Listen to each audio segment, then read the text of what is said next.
If your feeling of desire has flatlined and intimacy is starting to feel like another to-do list, it's not your fault, I promise. It has everything to do with burnout. So let's go ahead and dive in. I am Lindsay Christian, and I help women who are chronically burned out get their bodies back in balance and feel amazing again. So if that sounds like you, then you've come to the right place. So here's the thing about burnout. Your body is in survival mode. Maybe it has to do with your job. Whatever it is, it's creating a sense of threat to your nervous system, and it's got cortisol pumping throughout your body. When your cortisol is high, your body will literally shut down functions that are not essential for survival. And libido is at the top of that list. So you can still crave connection emotionally. That part is probably still very much there. But when it comes to that libido and passion and desire, yeah, that's gonna go down the tubes. Desire starts in the brain and then moves to the rest of the body. But when cortisol is high, it literally narrows your blood vessels, which is called vasoconstriction. And that will pull blood away from the areas that are not for survival. And that includes your womb, your pelvic floor, and your erogenous zones, those areas of your body that get you so turned on. Leave a comment down below and let me know, did you know that it was from burnout, or did you think it was from something else? Libido is also fueled by chemistry. So minerals like zinc, iron, and magnesium are really important to getting that blood flow circulating again to get your libido up. Hormones like estrogen, testosterone, and oxytocin also fuel desire. But when you're chronically stressed, cortisol is going to throw all of those hormones completely out of balance. Now here's the beautiful part.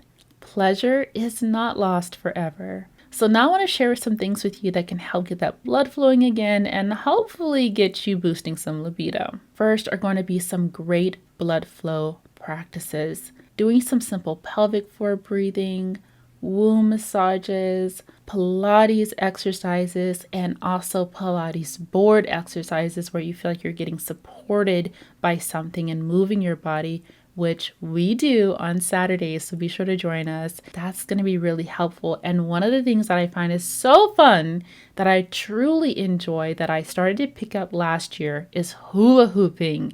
It activates that inner child. It's fun. You put on some good music and you're like the center of your own little universe. Doing some sensual touch practices and rituals is also really helpful. Just reconnecting back to your senses, whether it's through smell or touch or taste. Those senses tend to get distorted when we're under a lot of stress. Here are some ways to boost libido by supporting your hormones. Testosterone fuels desire and physical arousal, so be sure to get plenty of sunlight for vitamin D, eating healthy fats, and weightlifting. Oxytocin is considered your bonding hormone, so a great way to boost oxytocin is through self-massage. And estrogen enhances sensitivity, lubrication, and receptivity. So you can try foods that have more phytoestrogen like flax seeds or sesame seeds. And hydration with mineral-rich water is so important because estrogen supports your mucous membranes. And dehydration can show up really quickly as extra dryness. Now, when it comes to herbal support, adaptogens like maca, ginseng, and cordyceps can boost vitality, while nervines like milky oat tops and passion flower can help calm the body to restore blood flow. And the passion potion tea, along with the nerve nourishment tonic from Haya herbs, are great for boosting libido and lubrication. We could do all of these things under the sun, but if we are still stuck in our burnout patterns and pushing cortisol in our bodies with how we're perceiving stress, we're not going to make much progress. So be sure to take the free quiz down below so you can figure out what your burnout pattern is. If something resonated or if you learned something new, be sure to like, comment, and subscribe or share so that other women who are struggling with libido or low sex drive can also find this video as well to help them out, because we are not about gatekeeping around here. We are all about getting ourselves together and getting out of those old repeated patterns of burnout. Now, if you enjoyed this video, then be sure to stay tuned because we have a whole lot more coming up on how cortisol is impacting our bodies and more ways that we can start to get out of burnout.